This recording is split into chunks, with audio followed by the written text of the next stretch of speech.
Module 135. This module is related to the society, the economy and the environment, where we are going to focus on self-sufficient economies. Whenever we are going to talk about the potential for self-sufficiency, we need to understand these important points. Bozarb actually mentioned some causes of social structures which may exist with reference to the self-sufficient economies. First of all, they consider that actually the Malthus approach create a stimulus for the technological change across the world over the time, because people were considering that sooner or later the population is going to rise at that level when resources are unable to manage that kind of population. So they start developing new ways or new strategies to utilize the natural resources and other generating new sources. So this whole process actually leads towards technological change across the world. Secondly, more land use were set in because more population mean more food is required, more different kind of more clothing is required, more housing is required, many other things, basic needs are required. Secondly, frequency of cropping has increased. So over the time, more population means more frequency of cropping. Otherwise, cropping actually once it has been started, then the intensity or frequency of cropping was quite low. Then increased use of labor inputs. So previously, labor inputs were not so much important factor of production, and later on it discovered that it is important factor of production, and so it has been used more and more with respect to the production. Secondly, fourth, the role of climatic variables and the growing season length, because the mostly agriculture products are actually based with reference to the climatic variables as well as the seasonal length. Okay, how much season is available in which a particular crop or particular type of vegetable can be grown. So it means that actually they are depending upon these or climatic variables are including just like the availability of sunlight as well as the rains for the watering or irrigation purpose.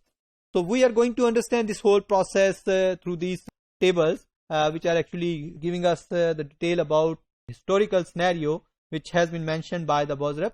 First of all, it shows the fallow system in which the cropping is going to be dropped.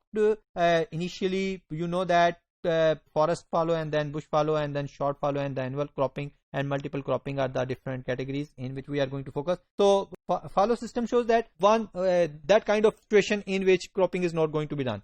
So forest, bush and short fallows are there, but we are going to focus on annual cropping and multiple cropping.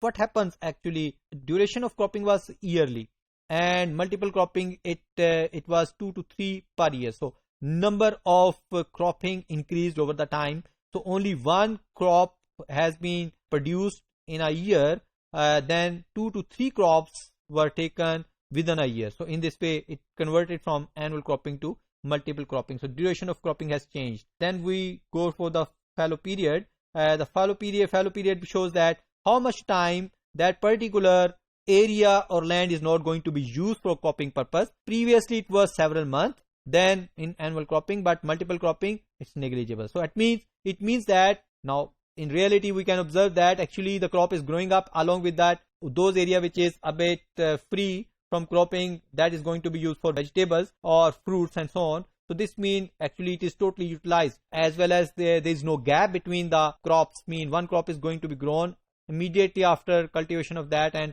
harvesting of that, the next is going to be cultivated. So this process going on. Then the fallow landscape, it's none. It's not previously yearly, and it's only available in forest in case of forest fallow and short fallow. Then the agriculture techniques which were used, agriculture tools were quite different in case of forest, bush and short fallow. But in terms of the agriculture production, specifically on fields, mechanized equipment including tractors, and then previously it was plow, draft animals which were used for preparing land, and now it's mechanized equipments including tractors and harvesters and many other machines. And fertilization methods, actually previously manure, and specifically it's annual manure which is going to be used, but now the chemical fertilizer, green manuring, marling and composite silk, so these are used, chemical fertilizer and so on.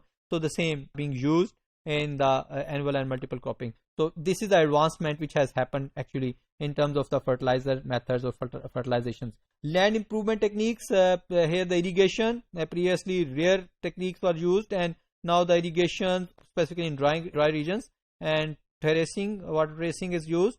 Irrigation and terracing are used in multiple cropping as well. So now you know that water utilization is going to be controlled, and there are different kind of techniques through which we can save more water. So different kind of new techniques of irrigations are going to be introduced in the recent scenario. So the labor inputs are just like the long hours of regular daily work that has been done or happen in case of multiple cropping. Otherwise, in case of annual, they have it's not mentioned here, right? Otherwise, we can easily observe these are not so much long hours, because when the season is there, definitely they have to put more effort and full day activities, but once the season is over, they are free. Then we can observe the agriculture stages. This is the annual cropping, short fallow, and annual cropping and multiple cropping, in which we have socio-economic structure need to be understand, the land tenure system, and that was the individual use factory tenure system pledged to retain control. People are by themselves controlling the land, individuals. Here peasant and ownership. Small farms are there in case of annual cropping. Mean to say one owner is there and the peasants are working there, and then the permanent ownership. The permanent ownership in case of multiple cropping. So this is the more advancement. The redistribution of land becomes less frequent. Mean to say now the land is not going to be distributed more and more, because now permanent ownership, people want to hold it, their whole land, for the long period of time. Settlement form and transport network, that has been changed. Permanent settlement roads were needed, so that was established in short fallow.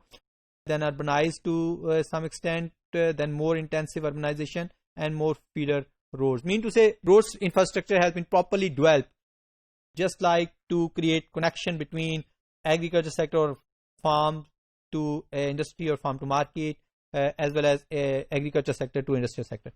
Division of labor and exchange, it has been done in some professionals, artisan and traders. Then the long work hours, greater division of labor happens. Landless wage labor were available, long working hours, a greater division of labor, and out migration. So all these are going to happen in recent phases. Then the social and political organizations change from differentiated form of social organizations, domain over people, and then the differentiated form of social organization and domain over land. Now previously it's the people, and then the land, it was the major focus, and the shift of the power to remote urban centers. So that shift has happened now. So these figures are actually showing that how overall structure of agriculture sector has evolved or emerged or changed over the time with respect to the self-sufficient economies or countries try to keep them self-sufficient. So they have done in multiple dimensions, multiple things to make it more sustainable and effective.